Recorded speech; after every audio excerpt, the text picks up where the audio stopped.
Olá, alunos do nono ano, estamos aqui mais uma vez. Dessa vez vamos dar continuidade aí à aula de República Velha. Desculpa o gato, tá falando um oi para vocês, tá? A primeira parte aí, então, já está no YouTube, né? E na primeira parte eu falei sobre o coronelismo, a política do café com leite, as revoltas sociais, né, da vacina, contestado, guerra de Canudos, revolta da Chibata, tá certo? Então, nós vamos dar continuidade falando de um período que é de transformações aí para o Brasil, tá certo?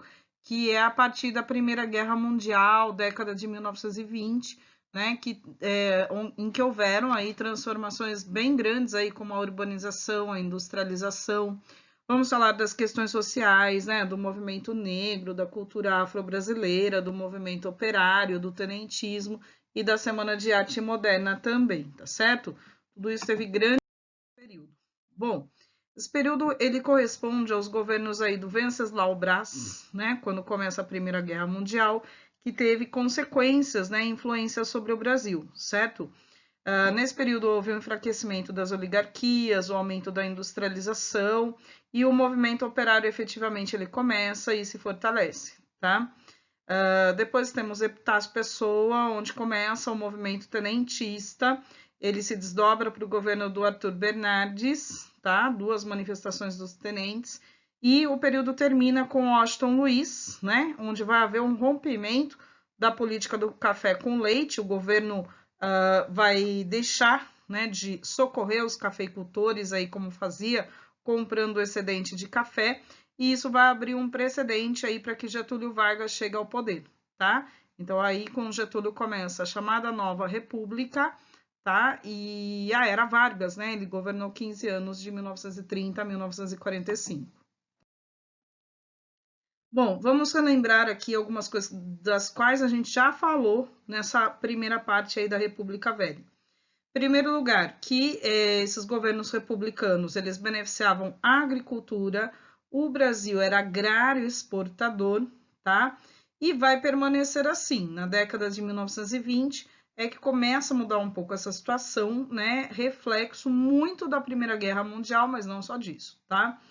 As camadas populares, elas estavam à margem do processo político, né? Ou seja, a maioria da população não tinha acesso à educação, era analfabeta.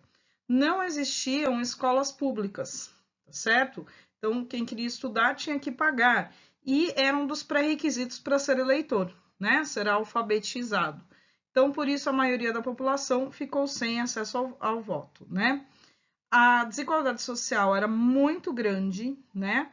A maioria da população estava vivendo no campo ainda, os grandes fazendeiros coronéis aí exploravam muito essa população, certo?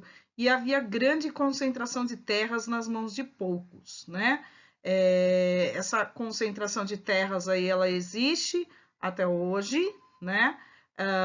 O Brasil ele carece de uma reforma agrária, né, que é a redistribuição de terras, e justamente por isso nós ainda vemos invasões de terras, movimento como o MST aí, tentando pressionar aí por essa reforma agrária, né?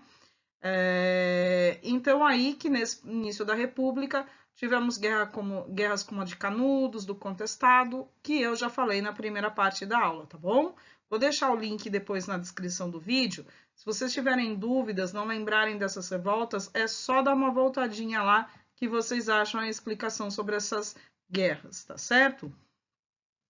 E nas cidades? Nas cidades também havia aí grandes problemas. Por exemplo, a falta de infraestrutura, né? Coleta de lixo, esgoto, água canalizada não existiam nas cidades brasileiras, basicamente, né? Por isso, inclusive, que naquela primeira parte da aula eu tinha falado da reforma urbana do Rio de Janeiro, tá? A reforma urbana aí que criou um pouco dessa infraestrutura, mas não se preocupou aí em dar abrigo às camadas populares, né? Você deixou muita gente desabrigada e deu origem às favelas, inclusive, né? Muitas pessoas não tinham dinheiro para morar bem, né? E sem dinheiro aí para morar bem, vão morar em cortiços, que vão ser considerados aí tanto locais de disseminação de doenças, né, quanto também locais aí de prostituição, de criminalidade. O cortiço ele vai ser associado a isso, né? E muitas pessoas vão viver, então, nas favelas, nas periferias, aí com essa reforma urbana, a gente já falou disso também, certo? Os gêneros caros, a população sofria aí com a alta do custo de vida, certo? Direitos trabalhistas não existiam, né? Nem carteira assinada, nem 13º, nem férias, nem sábado e domingo. A maioria dos trabalhadores aí tinha um emprego sazonal, né? Os chamados bicos, tá? Trabalhos esporádicos e principalmente como ambulantes. Trabalhou, ganhou, não trabalhou, não ganha, né? Basicamente isso.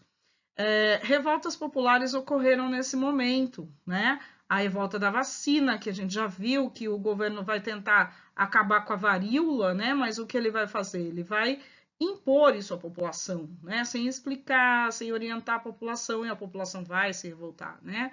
E a revolta da chibata aí também contra os castigos corporais na Marinha também, que eu também falei na outra aula, certo? A situação dos negros, mulatos, aí, mesmo após o fim da escravidão, né, após o 13 de maio de 1888, era muito precária, tá certo? Os negros sofriam com preconceito racial, porque eles ganhavam menos do que os brancos, não eram aceitos em postos de trabalho, tá? Principalmente se existiam brancos concorrendo, né? Então, assim, os donos de estabelecimentos preferiam brancos ao invés de negros. Eram comuns argumentos como o do negro ser preguiçoso, não ser confiável. E aí esses negros, sem empregos, com péssimos salários ou com trabalhos temporários, eles são obrigados, né, a viver assim em lugares insalubres, tá? Como cortiços e favelas.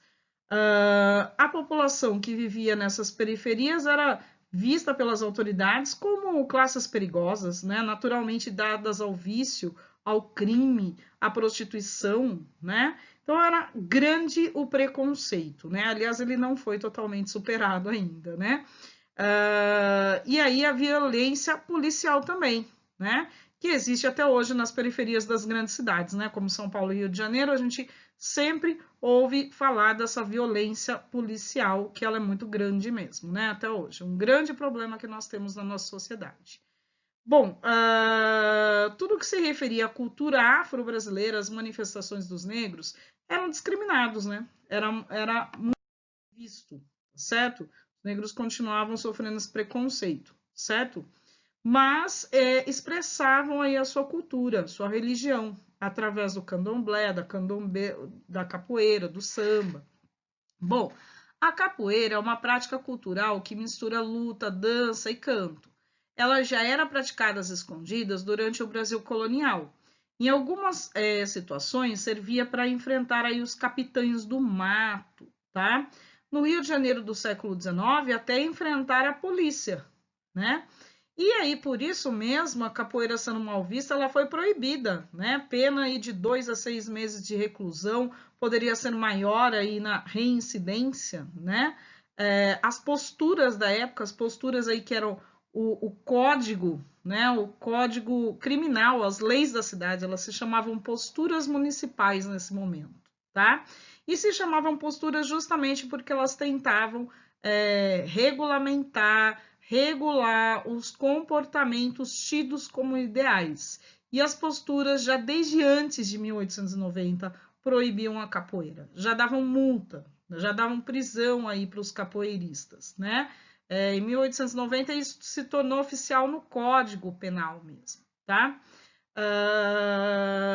Só no governo do Getúlio Vargas, né, que governou de 1930 a 1945, que a capoeira foi legalizada, que ela foi permitida e ela se tornou um patrimônio brasileiro e um patrimônio da Unesco. Né? A Unesco concebe a capoeira como um patrimônio da humanidade hoje. Tá? O culto aos orixás, né? Que deu origem ao candomblé, porque vejam, os orixás eles são de vários povos africanos vieram para o Brasil, se misturaram, eram culturas, línguas diferentes. Então, o candomblé ele é uma religião afro-brasileira, tá? Ele não é africano, ele é afro-brasileiro, foi criado aqui, né? com essa mistura de culturas africanas. Porém, os negros sempre faziam esses cultos aí às escondidas. No início do século XIX, surgiram os primeiros terreiros de candomblé no Rio de Janeiro, mas a sociedade discriminava, os seus frequentadores eram perseguidos, havia muita resistência, muitos pedidos de fechamento aí desses terreiros, e a gente vê, assim, infelizmente, voltar na nossa sociedade esse preconceito contra as religiões de matrizes africanas, né? Se vocês acompanharem as notícias, e acompanhem, por favor, recentemente, aí nos últimos 2 anos, 1 ano e meio, 2 anos, vários terreiros de Umbanda em Candomblé foram atacados, né? Foram, vamos dizer, vandalizados aí por outras pessoas, né? Isso é lamentável. É lamentável, vai contra os nossos direitos humanos, a ter aí uma livre crença, né? Livre religião, né? Lamentável mesmo. O samba, outra das principais expressões culturais negras. Através do samba, os negros criaram espaços de diversão, trocas de experiência, redes de solidariedade. Mesmo os brancos apreciando o samba, os sambistas tinham uma vida muito difícil. Eles também eram perseguidos pela polícia. Eles eram mal vistos na sociedade. O sambista era associado àquele malandro. Malandro, assim, ele tem chapéu branco, terno branco, ele não trabalha, né? Essa que é a grande marca. Então, muitos sambistas eram vistos como verdadeiros vagabundos que não gostavam de trabalhar, né? Que viviam da boemia, né? Na noitada, sempre bebendo, ganhando só aí para o dia a dia. E detalhe, muitas vezes passando a pena nos outros para sobreviver, tá? Essa era a figura que se fazia do malandro. Claro que tinha gente assim? Tinha, mas a gente pode generalizar? De jeito nenhum, né? A gente nunca pode generalizar, nunca pode ter esses preconceitos, né? Assim como existe até hoje gente que vive do jeitinho da malandragem tropical, né? Que é uma característica aí que o exterior gosta de ver no brasileiro, né? Essa malandragem, esse negócio de viver de expediente, viver de bico, empresta daqui para pagar ali, né? Faz uma dívida aqui e paga depois, mas nunca paga, né? Então, é isso que a gente define aí como jeitinho, malandragem tropical, né? Corrupção aí do brasileiro. Isso era associado aos sambistas e à figura do malandro aí no início do século XX.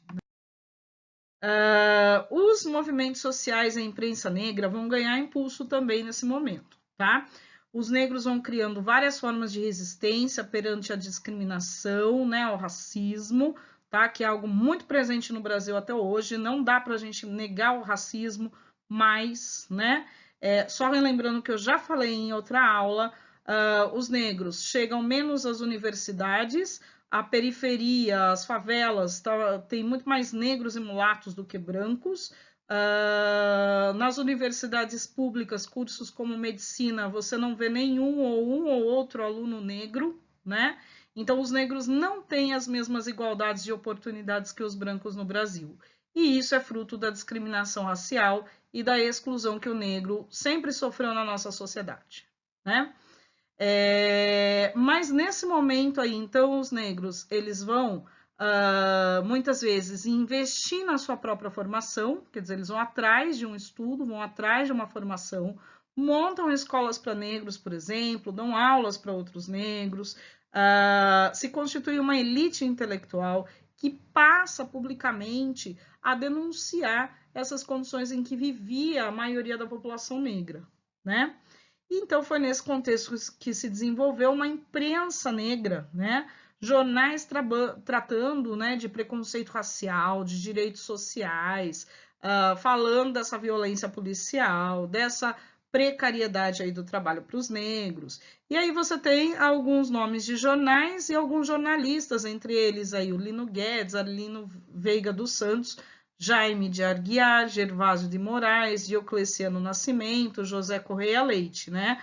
E também as principais lideranças da imprensa negra organizaram em 1931 a Frente Negra Brasileira, né? Que vai ser a primeira aí na luta pelos direitos dos afrodescendentes aí do Brasil, certo? Quer dizer, ela dá início ao movimento negro, né? Esse também é um período de imigração, desculpa o som aqui, imigração e industrialização do Brasil, né? Imigração por quê? Imigração que começou no final do século XIX, que, como a gente falou, trouxe aí os imigrantes para, primeiramente, trabalhar nas lavouras de café, né? Era aquele projeto também de embranquecimento da sociedade, né? Trazer brancos europeus para trabalhar aqui, né? E não utilizar a mão de obra escrava negra, que era considerada aí, então, dada a não querer trabalhar muito, né? A ser folgada, né? Os negros iriam querer ganhar grandes salários, fazer revoltas, etc. Bem, 3,5 milhões de imigrantes vieram para o Brasil. A maioria italianos, tá? Depois portugueses, espanhóis, outros grupos também, alemães, japoneses.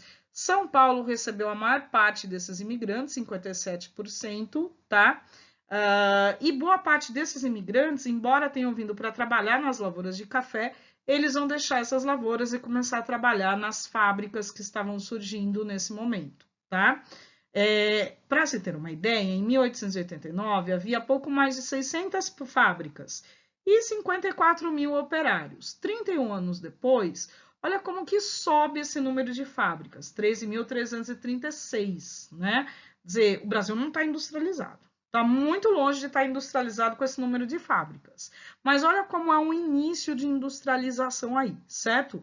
E os operários aí passando de 275 mil. Então, quer dizer, vamos ter um movimento operário forte, né, nesse momento. São Paulo, Rio de Janeiro, Rio Grande do Sul eram os estados mais industrializados. Então, chama a atenção que por conta desses capitais que vieram do café, né, São Paulo, Rio de Janeiro, Minas Gerais, passam a se industrializar, passam à frente de outros estados brasileiros. Porque, inclusive, a industrialização ela começa, né, com os cafeicultores querendo investir em outros setores, né, devido ao preço do café que estava cada vez mais baixo no mercado externo, certo? Essa industrialização ela vai ser de bens de consumo não duráveis, tipo roupas, indústria têxtil, alimentação, né, produtos que se consomem rapidamente, certo?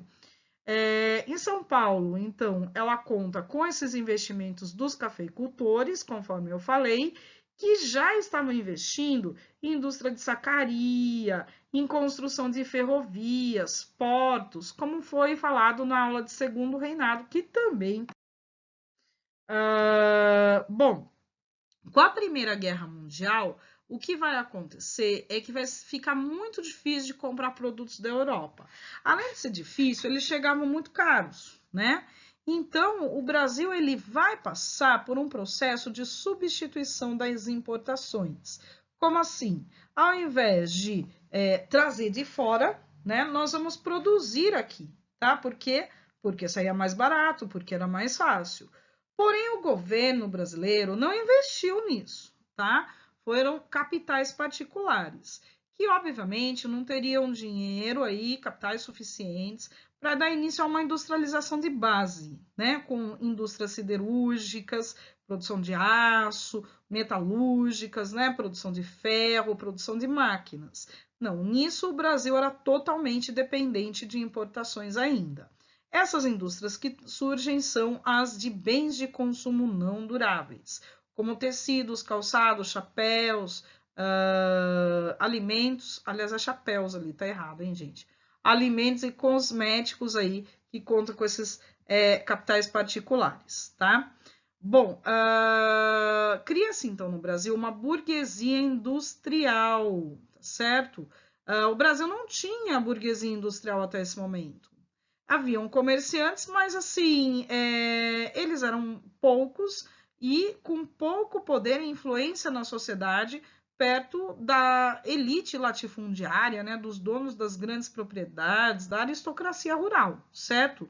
Então, com o surgimento dessas fábricas e essa urbanização, muita gente indo para as cidades mesmo, a burguesia industrial ela ganha espaço no mínimo para reivindicar o que o Brasil não fazia? Investir em industrialização, certo? Ela passa a estar descontente com o governo que só promove o café, certo?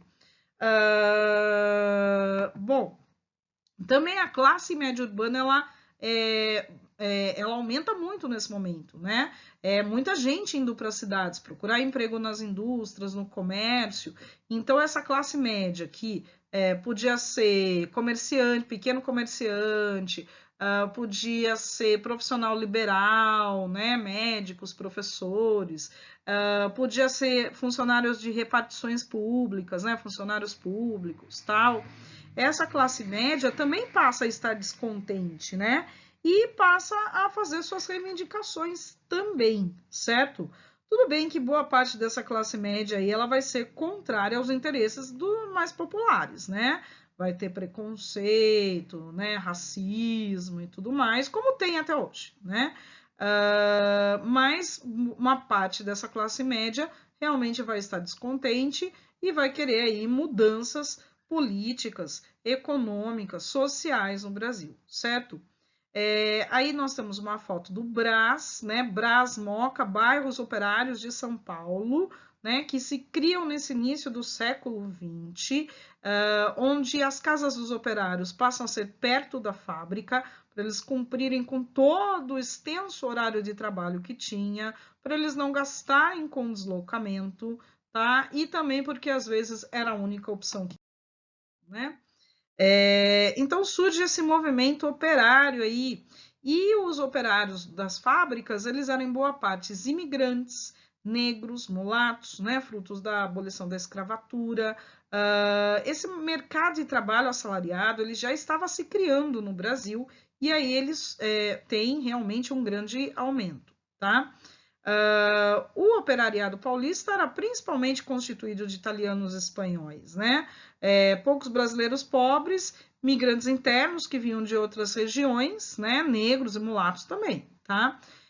Esses operários, eles viviam em precárias condições. Em primeiro lugar, habitações coletivas, cortiços, ou então bairros fabris, né? As casas que iam se criando perto das fábricas. Em Campinas tem um bairro assim, a Vila Industrial, né? E as vilas construídas pelos patrões. Aí os patrões que vão oferecer a casa, né, para o operário, mas obviamente esse operário vai ter outras perdas, né, no salário e etc. E nessas vilas operárias eles vão poder controlar bem aí os operários, não só o horário de trabalho, mas o comportamento que eles deveriam ter, certo?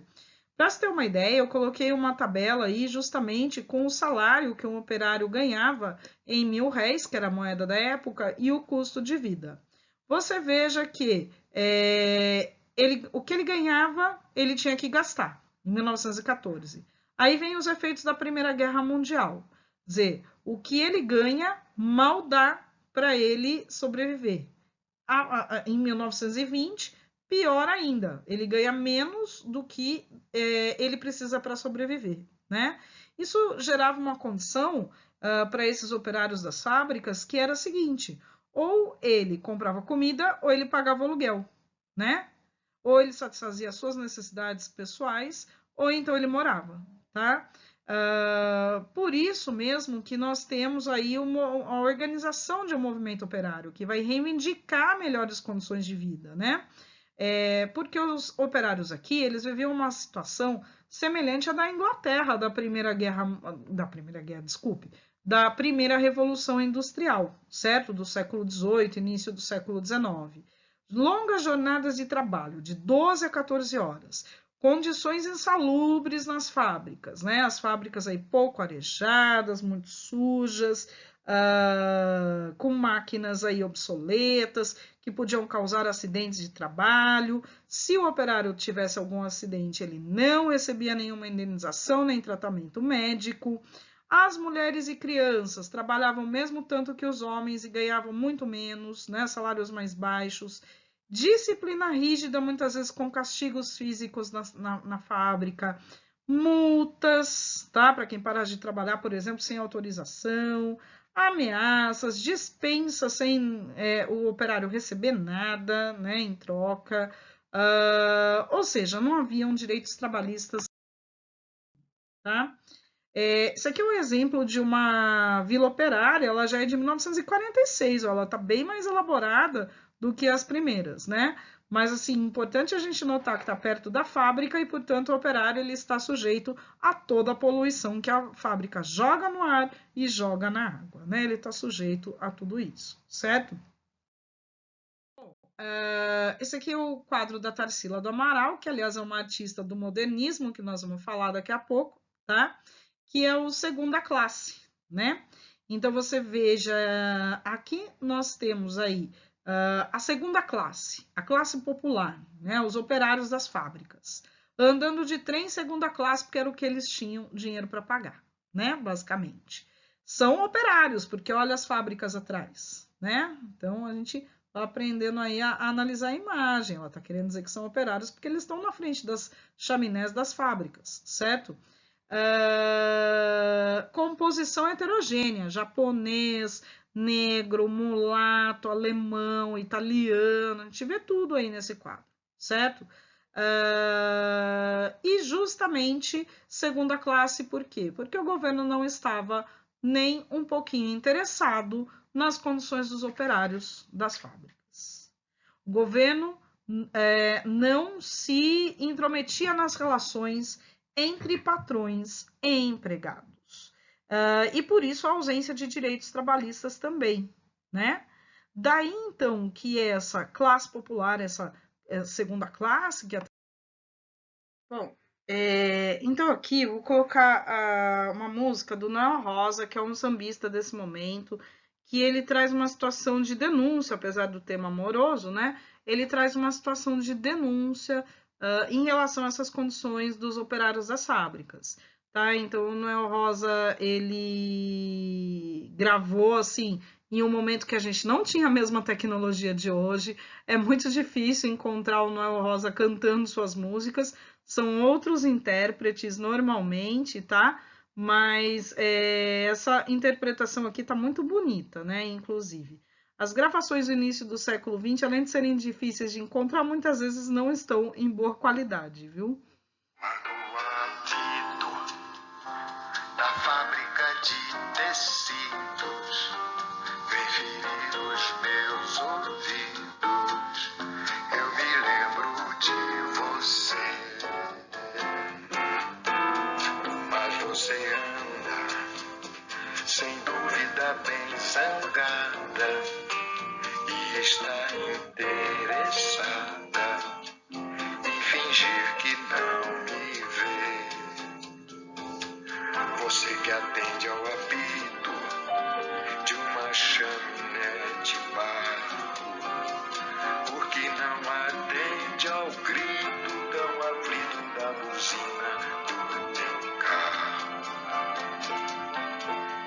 Você no inverno, sem meias, vai pro trabalho, não faz fé com agasalho, nem no frio você crê. Mas você é mesmo artigo que não se imita quando a fábrica apita, faz reclame de você. Nos meus olhos você lê que eu sofro cruelmente, com ciúmes do gerente pertinente que dá ordens a você. Sou do sereno, poeta muito soturno, vou virar guarda noturno, e você sabe por quê.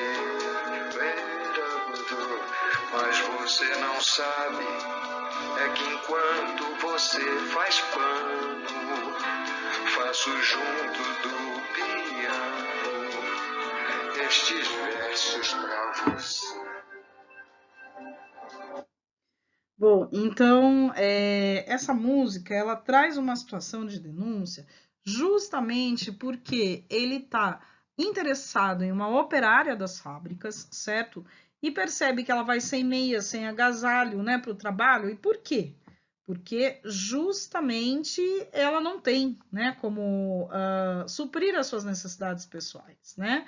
E detalhe, ele fala, vou virar guarda noturno, então ela fazia o turno da noite, né, ainda, tá? Então, olha só, ele sofre, né, com os ciúmes do gerente que dá ordens a ela, né? Ele tem ciúmes por quê? Porque as mulheres eram assediadas nas fábricas, né, pelos seus encarregados, tá? Não havia nada que, vamos dizer, protegesse elas, né? Nenhuma legislação para isso, certo? E ele provavelmente tem uma condição de vida um pouco melhor, né? Já que ele tá de carro aí, né? Tem a buzina do carro dele, mas ela nem liga, né? Ela nem liga, mas assim, para o apito da fábrica, ela obedece prontamente, né? Então, olha só, traz essa situação de denúncia, certo? Noel Rosa foi muito mal visto aí na sua época, viu? Ele largou a faculdade de medicina para fazer samba e sofreu enorme preconceito, como os sambistas do período.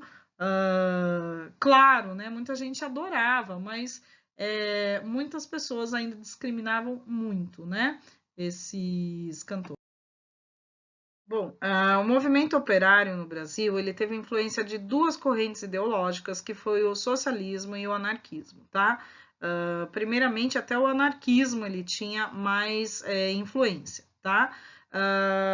Isso porque vieram muitos italianos para o Brasil, que passavam a compor aí parte desse movimento operário, e através dessa influência do anarquismo, eles passam a fazer greves, exigir melhores condições de trabalho.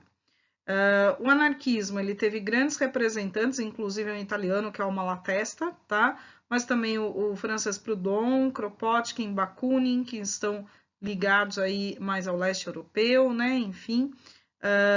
E o que esses anarquistas propunham era o fim da propriedade privada, assim como no socialismo também se prevê isso, né? No socialismo a propriedade é do Estado, porque vai ter um Estado, né? Que vai ser dono aí das fábricas, dono das terras, né? E que vai emprestar, distribuir essas terras aí, né? Para que a produção seja dividida igualmente entre todos, né? No anarquismo não há Estado, tá? Muitos confundem com anarquia aí, que seria desordem aí por não ter Estado. Se não tem Estado, não tem um governo, não tem leis, né? Nem nada. Mas, ao invés disso, eles propunham um federalismo, que era autonomia para todas as unidades territoriais que compõem uma nação. E que a sociedade se autogovernasse, decidisse tudo em assembleias de forma democrática, certo? Além disso, eles também eram anticlericais, né? Eles vão dizer que o domínio da igreja manipula os homens, né? Que a igreja acaba reproduzindo aí o discurso sempre dos poderosos e aí as pessoas acabam se conformando com a sua situação e não fazem exigências aí para que as coisas mudem, né? Para que as condições ruins mudem, tá? O anarquismo ele vai chegar então com esses italianos e vai penetrar principalmente nas agremiações de trabalhadores e sindicatos, dando origem ao sindicalismo revolucionário, também chamado de anarcossindicalismo. Então a estratégia era a greve geral, eram jornais operários que circulavam clandestinamente, eram associações aí, debates, né, entre os trabalhadores para denunciar e reivindicar condições de trabalho, certo? Bom, justamente a greve de 1917, ela teve aí grande influência, então, dessas correntes ideológicas. Foi uma greve grande, o Brasil já tinha greve já desde o início do século XX, mas essa de 1917, ela ficou bastante famosa, conhecida, começou no Contonifício Crespi, na Moca, em São Paulo, e espalhou-se para todo o território nacional. E ela começou justamente por causa de um protesto pela morte de um jovem, né, o José Martinez. Ele foi morto em um confronto com a polícia de São Paulo, né? Os operários estavam fazendo uma manifestação e a polícia atirou nele, tá?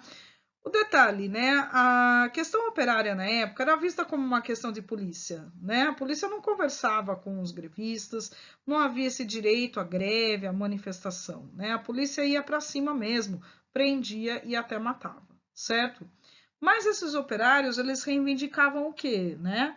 Primeiro, aumento de salário, mas também a jornada de 8 horas de trabalho, não de 12, 14 horas, assistência médico hospitalar, regulamentação do trabalho infantil feminino, né? Que as mulheres e crianças trabalhassem o mesmo tanto de horas que os homens e ganhassem o mesmo salário, então que as crianças não trabalhassem tão cedo, né? E trabalhassem menos tempo, tá? Tinha essas variações. A burguesia aceitou aumentar os salários, não demitir os grevistas, mas a exploração estava muito longe de desaparecer. Foram aí muitas lutas, foram muitas lutas dos operários aí então para conseguir direitos trabalhistas no Brasil. Aqui na foto do início do século XX, nós vemos aí crianças, né, entre os operários. Chama atenção a quantidade de crianças aí que estavam entre os operários, trabalhando em condições precárias. Sobre o tenentismo, os tenentes são importantes nesse momento.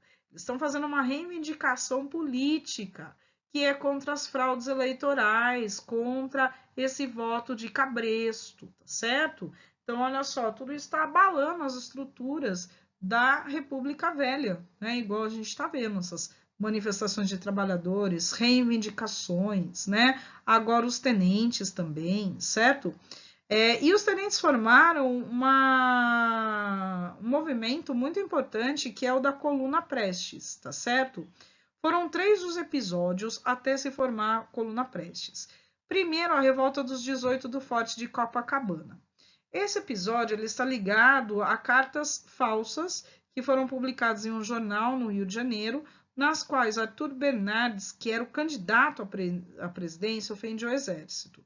Eram falsas. Aí o Bernardes venceu as eleições e os tenentes denunciaram fraude, né? Queriam impedir a sua posse e voltar às eleições, certo? O Arthur Bernardes mandou fechar o Clube Militar do Rio de Janeiro e prender aí o seu líder, o Marechal Hermes da Fonseca, certo? Isso levou os tenentes a se revoltar.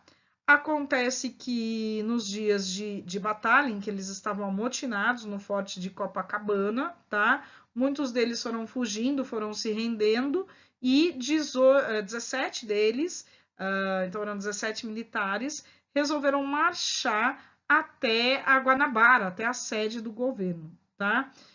Se juntou um civil, né, junto a eles, e a polícia abriu fogo, tá, contra esses tenentes. Sobreviveram apenas 2, tá certo? E essa luta aí dos 18 do Forte de Copacabana ficou sendo um símbolo, assim, para essa parte do exército aí, que eram os tenentes, tá? A origem dos tenentes era basicamente aí a classe média urbana, tá? Agora, conforme se dá a luta da Coluna Prestes, vocês veem aí o Luiz Carlos Prestes aí sentado, né? Tá bem no centro aí com um chapéu bem grande, tá? Aí se juntam aí populações do campo, tá? A essa luta, essa marcha. Bom, o segundo episódio foi a Guerra Civil no Rio Grande do Sul, uma revolta contra a 4ª vez que o Borges de Medeiros ganhava as eleições. Os tenentes denunciaram fraudes, né? Lembrando que o voto era aberto, né, em público, tá?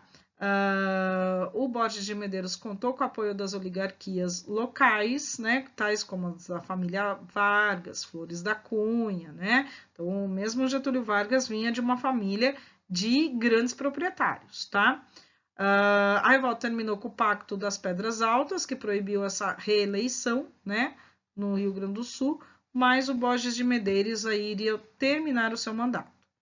Daí temos o movimento paulista, em que os tenentes, liderados por Miguel Costa, tomaram a capital por 3 semanas, também questionando o resultado das eleições, certo? E querendo acabar com o poder das elites cafeicultoras. Devido à desorganização do movimento, muitos membros fugiram para a Foz do Iguaçu. E lá o Miguel Costa, se juntando com o Luiz Carlos Prestes, formaram a Coluna Prestes, ou Coluna Prestes Miguel Costa também, certo? Essa coluna ela percorreu 25 mil quilômetros pelo interior do Brasil. Entrou em contato com populações muito pobres exploradas pelos coronéis. Os tenentes eles procuraram conscientizar os sertanejos sobre a importância de combater esse poder das oligarquias, sobre a questão do voto não ser manipulado, não ser de cabresto, ser voto secreto, tá? Mas para eles era muito difícil se aproximar dessa população. Uma população explorada, pobre, faminta, né? O que eles tinham para oferecer a essa população? Basicamente, não muita coisa, né? Mas, mesmo assim, a margem da Coluna Prestes, ela contribuiu para dar uma balança nesse poder dos coronéis, certo? Inclusive, nós vemos aí a população se rendendo, né, aos membros da Coluna Prestes, né, já meio que com medo, já tratando eles assim quase que como bandidos, mas eles conseguiram muita penetração, muita gente do campo aí escondia os membros da Coluna Prestes, eles se dividiram, tiveram que se dividir, em muitas ocasiões enfrentaram a polícia, né, os coronéis, enfim. Importante aí esse movimento deles, justamente pela questão aí de questionar, né, o poder dessa elite oligárquica, né, grande proprietária de terras. Bom, a Semana de Arte Moderna de 1922, ela é super importante também nesse momento. Ela dá início a um movimento literário e artístico no Brasil chamado de modernismo, tá? Ela ocorreu pelas comemorações do centenário da independência do Brasil, né, 1822, 1922. Foi patrocinada pela aristocracia cafeicultora, Paulo Prado e família, certo? E ela justamente tem importância por ser um movimento de busca por uma identidade nacional brasileira autêntica, tá? Só que ela tinha influência dos movimentos de vanguarda europeus, né? O futurismo lá com seus prédios, né? Os seus arranha-céus, a tecnologia, a rapidez, né? Isso na obra de arte. O surrealismo, que é a distorção das formas, como se você estivesse colocando o seu subconsciente, o sonho, né, na obra, tá? Então não é uma obra realista, ela não vai imitar a realidade, como lá os pintores do Renascimento cultural faziam, né? Leonardo da Vinci, por exemplo, tá? Bom, e justamente essa Semana de Arte Moderna ela foi um escândalo, né, na época, para São Paulo. Porque esses artistas vinham com essa distorção das formas, vinham com a poesia na linguagem coloquial, né, falada no dia a dia, tá? Vinham aí com uma proposta de resgate da cultura, assim, do homem simples da cidade do campo, né? E isso não era bem visto. O Brasil que nós tínhamos, assim, era uma representação romântica, né, da sociedade, do indígena aí como um verdadeiro herói nacional, né? A Iracema dos lábios de mel, tá? Enfim, nós temos aí também no Brasil um parnasianismo que busca assim, uma linguagem pura, uma linguagem super difícil das camadas populares conhecerem, né? Com o seu vocabulário todo rebuscado, né? Inclusive, certo? Então, olha só, temos representantes muito importantes nesse movimento literário, como Oswald de Andrade, que depois da Semana de Arte Moderna, ele dá origem a um dos manifestos que são marcos do modernismo, como movimento antropofágico. Antropofagia significa comer carne humana, certo? Né? Então, a Vaporu, por exemplo, né, da Tarsila do Amaral, certo? Então, o nome da obra vem do Tupi-Guarani, né? Significa homem que come gente, canibal ou antropófago, certo? A tela foi pintada em 1928, depois da Semana de Arte Moderna. Foi oferecida ao seu marido, o Oswald de Andrade, que deu origem a esse movimento antropofágico. Os elementos que constam na tela, especialmente a inusitada figura, despertam em Oswald a ideia de criação do movimento antropofágico. O movimento consistia na deglutição da cultura estrangeira, então eles iam pegar a influência da cultura estrangeira, certo? E incorporar aí a realidade brasileira, para dar origem a uma nova cultura transformada, moderna, representativa da nossa cultura. Então, o negócio não era pegar a influência europeia simplesmente e colocar aqui, né? Era se inspirar nela e fazer algo realmente novo, certo? E aí a gente tem quadros ótimos, maravilhosos aí, como o Abaporu, por exemplo, a Negra, né? Olha só, o Abaporu, ele está justamente aí próximo a um cacto, lembra o semiárido nordestino, o campo, né? A luta do homem para a sobrevivência nessas trágicas condições de vida, né? Que é a seca, tá certo? O quadro lembra isso. A Negra, né? A Negra aí valorizada pela Tarsila do Amaral, né? A Negra aí em sua beleza, né? Contribuindo aí justamente para a ação dos elementos que formam a nossa cultura afro-brasileira, né? Que deve ser valorizada. Era isso que os modernistas estavam querendo, a valorização aí do imigrante, do negro, do estrangeiro, do indígena, né, em nossas obras. Daí Mário de Andrade vem com Macunaíma, inclusive, né, que é dessa época, do modernismo, tá certo? E esses artistas vão querer o quê? Mostrar as rápidas transformações tecnológicas que nossas cidades estavam tendo, bondes, né, caminhões, mais rapidez, telefones, telégrafo, né? Eles vão querer mostrar essa época moderna, essa época de transformações das fábricas que estão surgindo, né? Também. Então, o modernismo ele trouxe essa ruptura com o tradicionalismo, né? Novas experimentações artísticas, liberdade nos versos, né? Versos livres, abandono dessa rima, dessa pontuação toda, né? Dessa grafia aí difícil, desse vocabulário que ninguém entendia, né? Também traz o humor na linguagem, a libertação estética, a valorização do cotidiano. Isso aí o modernismo traz aí, né, para a literatura e para a arte brasileira, certo? Aí está o cartaz de convite, né, da Semana de Arte Moderna de 1922, que deu origem a esse movimento, tá? Ele tem duas fases, uma assim de maior ruptura e de grande influência dessas vanguardas europeias, certo? Uma fase radical, destacando-se aí manifestos, revistas, né, onde os modernistas vão ser muito criticados, né? Villa-Lobos, por exemplo, que é um dos representantes desse momento, que estava na Semana de Arte Moderna, ele foi vaiado, tá? Justamente pela elite aí, pela camada mais rica de São Paulo. Se vocês ouvirem a obra do Villa-Lobos, vocês vão ver que ela é maravilhosa, tá? Mas a sociedade não aceitava. Por quê? Porque era uma música diferente, né? Do que a que estava acostumada e que vinha das óperas europeias, da música europeia, certo? Na segunda fase do modernismo, a gente já tem uma segunda fase de consolidação, certo? Onde se valoriza os regionalismos, os nacionalismos, e aí destacam-se assim autores da literatura que não podem deixar de ser lidos, né? Como Graciliano Ramos. Graciliano Ramos com seu Vidas Secas, Érico Veríssimo, né? Manuel Bandeira, né? Então, assim, aliás, o Manuel Bandeira já é da primeira fase, né?